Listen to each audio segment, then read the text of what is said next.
Good morning, Speak New Lifers, and welcome to a brand new day. It is Monday morning and it is fabulous. It's a little bit murky. Well, not even murky, foggy. It's foggy here. But I think I've said before, I actually like the fog. It's something mystical about it, but when it clears up, it just leaves. Sometimes it can just leave a really lovely day, and I think it's going to be one of those days, a March morning, where once it clears, going to be so bright and lovely. But I was sharing yesterday about Ezekiel 37, and I just wanted to keep going over that, because I feel like God really gave me something to hold on to when he began to show me what he was showing me in Ezekiel 37. And one of the things that, in the beginning, it said that the Lord was upon him. The Lord was upon Ezekiel. And so he was like his partner. He chose to do the journey with him, right? And he was his partner. But when he got there, when he got to the Valley of Bones, all he saw was hopelessness. All he saw was death, destruction, life that once was, and then it was gone. But I feel like this is the thing that God was saying to me. He said, Davina, you put your dreams on hold. You stop believing. You stop seeing the potential of life or the potential of opportunity, and you're now just settling in and just saying, well, this is it, this is the best it's ever going to be. There's never going to be any change, there's never going to be any improvement, because how can they be? Because it's been this way for so long.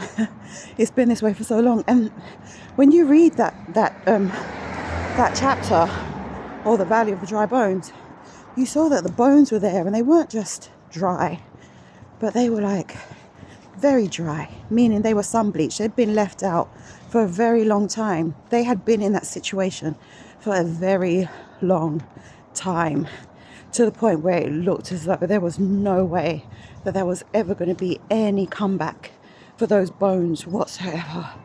And God, I believe, was saying, Davina, those are your dreams, those are the things that you used to talk to me about. Those are the things that you used to believe me for. You used to believe that those things were possible, when you were younger, even, and you imagined your future. You saw these things, and you saw these things as being a possibility. But because nothing had changed for a long time, because it looked like this was the best you was ever going to get, you stopped dreaming, you stopped believing, you stopped confessing, you stopped imagining and thinking about the future that I once painted on your heart for you, the future that you used to talk to me about and dream about. And I don't know about anybody else, but the whole thing of dreaming and using our imaginations that way can get more difficult as time goes on, because time has gone on, and time is deceiving us into thinking that nothing's going to change. But God's not limited to time. God's not bound by time. He's outside of time. And he's given us so many examples in the Bible to help us get to a place where we just believe that time is not our restriction. Yes, we're in the realm of time, but he's able to do something even miraculously outside of time. When we choose to believe, we realize that all things are possible to him who believes. So the question is, what is it that you've been you put on the back burner, or you've forgotten about, or you thought in your mind that's never going to happen, so there's no point in me even dreaming for that? And anytime you think about it, it makes your heart hurt, because you're like, I'm so far removed from that thing. Why am I even going to torture myself into believing for his goodness like that? But God's saying, take it back out. He got Ezekiel to look at the bones, to confess what he saw, and what he saw, he didn't like it. But bring that dream back out to the surface.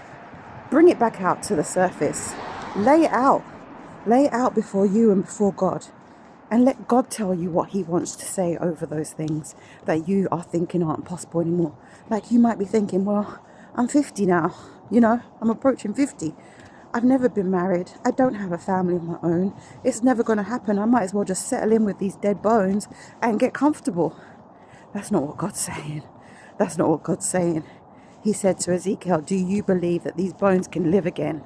And he's saying the same thing to you today. Do you believe that he's able to cause your dreams to come alive? To come alive. those things that you are now thinking, well, there's no point in me even talking about them, thinking about them, imagining them, because all I'm doing is setting myself up for disappointment. God's not saying the same thing you're saying, if that's what you're saying. He's not saying the same thing. And if you began to ask him, Lord, what are you saying about this? What are you saying about me? What are you saying about these dreams? Because he's not bound to time. If he gave you a dream, he knows the end from the beginning. He knows he knows when, he knows how, he knows who. He knows the whole thing. And when you put your trust in him, I'm telling you, you'll begin to become so surprised at how he's able to move and take those things that once looked dead. They are dead. They were dead. Those bones were dead. But yet he brought life onto them. He put sinew onto them. He caused Ezekiel to speak to them, and then the breath of life to return to them. He can cause the breath of life to return to your dreams. He can cause the breath of life to return to your future. That's just who he is. That's who our Father is. And he wants to do some great stuff in your life. So, yeah. If you've got any comments about this, drop it down below. If you have a dream that you've shelved, basically, and you're feeling that now it's really a time he's calling you to take it back off the shelf and open it back up again, then just drop a comment in the comments. Let me know that you've seen this. Heavenly Father, I just thank you. I'm praying over each and every one of these ladies, each and every one of these people who watch this, that you will begin to awaken the dreams in their heart again as they take their dreams off the shelf and re-examine, but this time not through the eyes of the world, not through the eyes of life, not through the eyes of disappointment, not through the eyes of time even, but through the eyes of you, from your perspective, through the eyes of the word. Heavenly Father, through the eyes of faith, may they re-examine the dreams that you have given to them. In Jesus' precious name. All right, bye-bye.